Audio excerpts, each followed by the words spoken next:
Welcome back to episode number 2 of the Golf 101 podcast. Yes, that's right. The only podcast where the host talks exclusively about a sport that he can't play very well. I am your host, Clint Gossmeyer, and let's tee it up. Do you want to know how I get the news for this segment? Of course you do. I just sit down in my computer, type into Google Golf News, and then select 1 or 2 stories that piques my interest. Here we can see that there's a few stories about Ryder Cup drama, the ugliest scorecard in golf, which I've already seen on Instagram, and Live Golf bad something.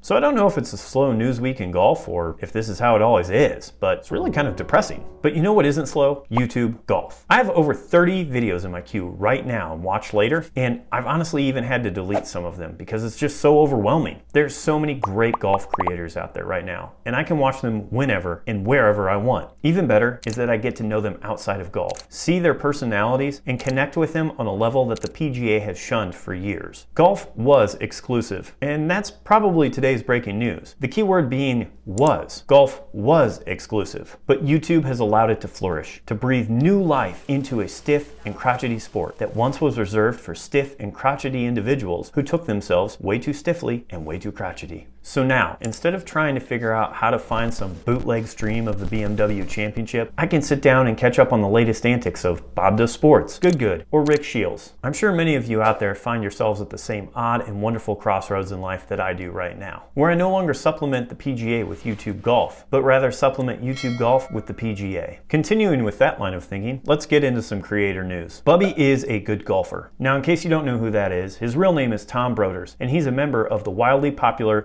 Good crew. He often takes a lot of hate online in the Good Reddit, but which member doesn't? It seems like anytime they have a bad stretch of play, they're all getting piled on. I'm not here to do that. I'm here to reiterate that he is a really good golfer. And let's use some internet facts to back that up. Recently, he broke 37 on 9 holes of golf. The average for males, which is 45, is usually considered bogey golf. Breaking 37, therefore, is better than average. And usually, when you're better than average, you're good at something. So therefore, he is a good golfer. Now, before we break down Bubby's round, please put down the haterade and make sure to grab an ice-cold Gatorade. Gatorade's been keeping athletes on the field since 1965. In its plethora of flavors, make sure your taste buds never get bored while you rehydrate, replenish, and refuel. So in the biggest moments of your club championship, don't go missing and let Shannon Sharp down.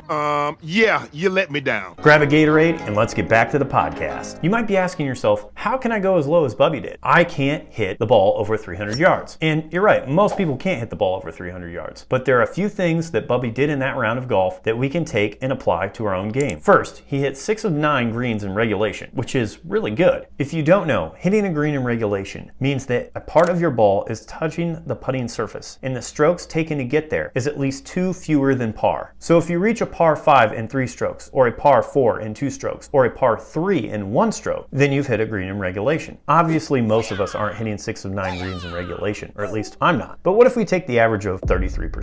So that means you need to hit 3 of 9 greens in regulation. That is going to give us a great look at par every time. That is, of course, if our putting is semi-dialed in. What do I mean when I say semi-dialed? I mean eliminating 3 putts. The fastest way to take strokes off your card is to 2-putt every green. In this round, Bubby had 3 1-putts, 5 2-putts, and only 1 3-putt. And that 1 3-putt came on a par 5. He reached that par 5 in 2, so it didn't even hurt him. Now imagine that you only play half as good as Bubby did. You only hit 3 greens in regulation, and you only 2-putt everything. You don't end up with any 1-putts. So you end up coming away with 3 pars and 6 bogeys. That's still better than bogey golf, resulting in a score of 42 on a par 36 course. As Tom would say, happy with that. Speaking of happy, I have a great video selected for you to watch. I stink, my wedges stink, I don't need them. This is a wedge infection. Joey D, Joseph.